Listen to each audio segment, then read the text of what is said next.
The editorials and question bank for 19th October 2016. The first editorial in the Hindu newspaper today.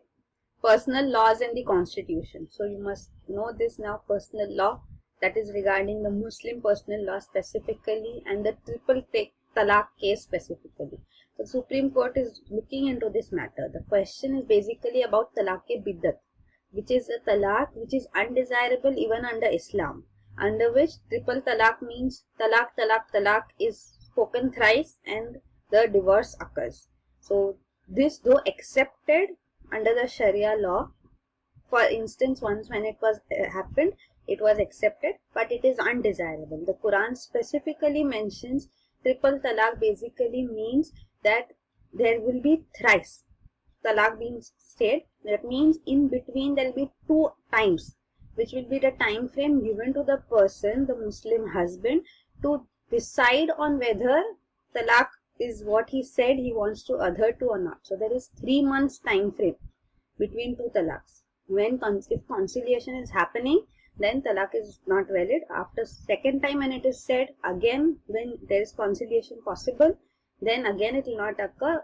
Only after the third talaq is talaq valid. So that is the idea of triple talaq basically, which is misused we see today. Means it's not just once and for all a divorce, but conciliation is inherent in triple talaq. So this is called, and also it's not that Muslim woman cannot divorce. That is called khula. So a Muslim woman can also go ahead and divorce the husband. So though the laws are there in Islam, still they are being misused. So now Supreme Court is looking into the matter whether Muslim personal laws which go against the constitution, which are violating women's rights, whether they can be upheld or not. So on this aspect, the question has been framed before the Supreme Court, and it has asked Center as well as All India Muslim Personal Law Board to give its views. The center says that as long as women's rights are upheld, there is no problem, but wherever there is violation of women's rights, that is right to equality and dignity, then it's violation of Article 25, which is right to profess your religion. That can, both when there is a clash, then of course women's right need to be upheld. And of course there is no clash also, because there are restrictions on what kind of practices are allowed to be professed or not. So Article 25 also is not an absolute right. So this is the matter before the Supreme Court, a specific matter on this triple talaq. So the editorial speaks of that only, and it says that even former judgments of Supreme Court have been there, under which it has clearly specified that talaq should be in front of a witness. There should be a sound reason being given for talaq. There should be an attempt made for conciliation before talaq can be conferred. So all these previous judgments of Supreme Court are also there as precedent, and now we are waiting for what the Supreme Court will take a judgment on this present case. So these are actually the demands from Muslim women too. Minimum age for marriage should be 18 years. Minimum meher. Meher is a amount which is given to the bride at the time of marriage. So that is when the woman has some difficulties, when she is divorced, this meher amount has to be paid to her. So the demanding meher is generally paid as a very low pittance, small amount. So it is a demand that minimum meher should be equivalent to 1 year's salary of the husband. So taking care of what the income range may be of a person, depending on that. Then there is another called talaq-e-ihsan, which is what we spoke of, that 93 months, 90-day period should be there between for arbitration between 2 talaqs. Then in case of child also, child possession, who should get the guardianship of a child in case of the divorce also. So both should have equal rights. Then maintenance after divorce, which has to be paid, should be there. Polygamy should be declared illegal. Then maintenance should be the responsibility of the husband. Halala, nikah halala, which we have seen, an intervening marriage which is done between 2 marriages. So if you want to remarry your former husband, it's actually not allowed in Islam unless the woman has remarried another man and after that divorce too wants to go back to the former man. So this is again a provision which is making divorce not to be taken lightly. So you can't just divorce a woman and then say you want to remarry. So that is why even nikah halala is a system which has come up, but then it is misused that women just are forced to marry another man so that she can go back to the former husband. So of course this practice is illegal and un-Islamic, and it has been pronounced even by religious leaders, though some of them of course refute. Then compulsory registration of marriages should be there even for Muslim women, so Muslims. So these are some demands by Muslim women which are presented here.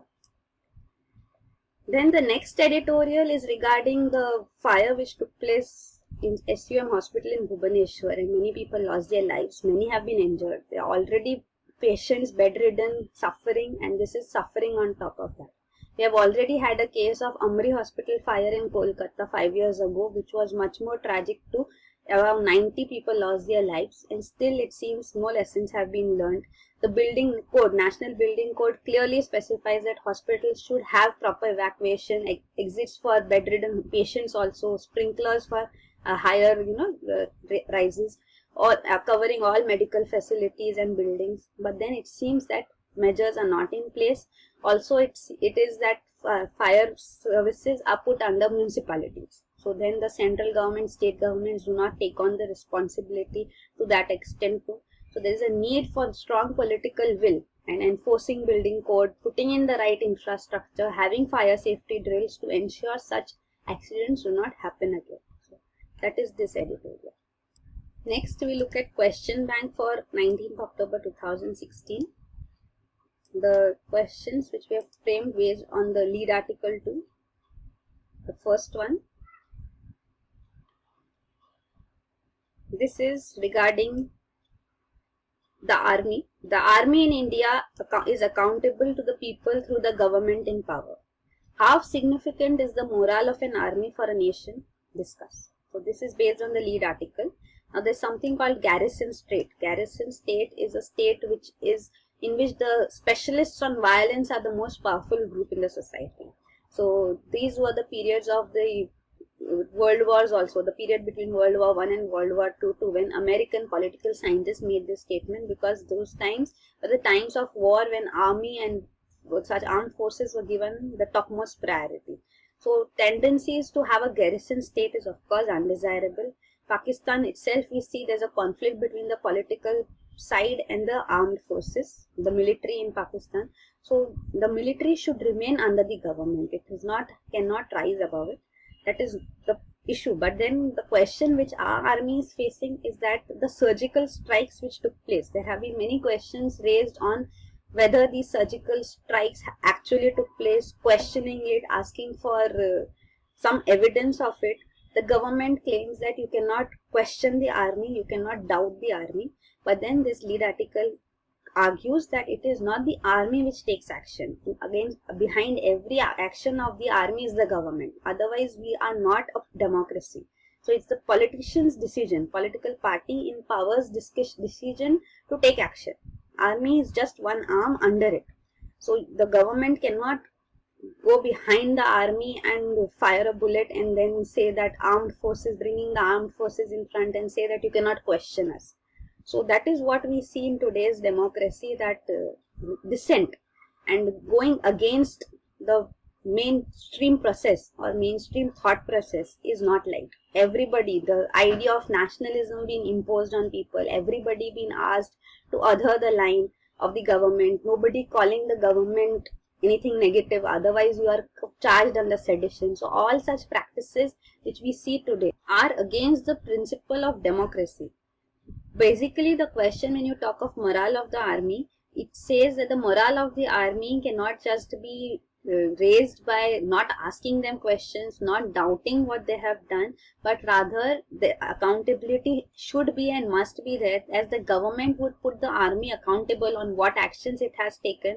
Similarly, the people would put the government into account, and government cannot pass on the baton just to the army and then claim that you are demoralizing the forces. So government is accountable. It has to respond to the people's questions. Apart from that, talking about morale of the army can be raised by paying them sufficiently, by giving them all the rights and facilities. So that is the aspect which can ensure that the morale of the army stays high. Apart from that, there is another question of AFSPA too. So AFSPA is also a controversial issue. Armed Forces Special Powers Act, under which the forces are given special powers to use complete force, even the right to kill in such matters if the conditions require so, and they will not be prosecuted. The prosecution can take place only with government's permission. So those special powers which are given to them have been questioned by many people. So again, Supreme Court has also looked into the matter, and the question again is, if somebody has been falsely or wrongly killed, then what is the response to that? Whether the armed force personnel should be charged under those provisions under which he should be prosecuted, or he can go scot-free. Means an army man's life and actions are important, and a human losing his life is unimportant. So this comparison is uncalled for. You cannot raise the army to the extent that human rights suffer. So those aspects are also there. So morale does not mean that you give them full powers, you don't question them. Otherwise, there will be no difference between India and Pakistan. Pakistan is the country controlled by the military, and we don't want to go on those and on that path. So the morale can be raised by other ways, but not through not questioning him. So here the morale of the army, it again says, bringing in professionalism, giving them proper training, giving them equipments, arming them well, and giving them monetary compensation. Also there is a system called Sahayak system, in which the soldiers do household work for officers. So such practices should stop. They should be well looked after, not worshipped. That's what it says. So that is about the article here. The next question, though it's not very important, the question framed is also such that if a question may come, otherwise nobody is going to ask you a question against the government. Then the next question is, the new dynamic in international relations has not diminished the political and strategic relevance of India-Russia relations. So new dynamics is basically USA-Pakistan relations soaring, Russia-Pakistan relations changing. Russia conducted a joint military exercise with Pakistan recently, and India-Russia relations, which have been strong, India-Pakistan relations have been bad, they've gone to worse now. But then India-Russia relations went to a downhill, and now they are seen to come back online, because we saw in the BRICS summit on the sidelines of that, Kudankulam plants project been going ahead, which are nuclear plants provided by Russia. The defense deals which it took place for S-400, Ka-260 helicopters, and the naval frigates. So all that also took place. Warships were given to us. Then it is also the cooperation going on between Russian oil major Rosneft and Essar Oil. So that is also there. There are other areas of cooperation in which we are working together on university exchanges, joint science and technology research projects, zero tolerance on terrorism, where we share the same thoughts. So all these aspects are also there. Russia supports our membership to UN Security Council. So these are the positive aspects in the relations. Plus the areas of concern, as I spoke of, there is also another aspect of sanctions on Russia by US. So G8 has put a sanction, but those sanctions are basically for US and EU, and companies from here are also sidetracking them. So India should not have any such concerns. And also Russia-Pakistan relations, which we discussed, Russia supplying arms to Pakistan too is a concern, but it said that was one Mi-35 helicopters being given. There are no further deals with Pakistan which Russia is going ahead with. And also Russia's economy is not doing well, but then the basics are very strong. So Russia economy will recover. IMF also puts this clearly. So we don't need to worry on those fronts, and we need to diversify our bilateral relations with various countries, but Russia cannot be left behind. It is of significance.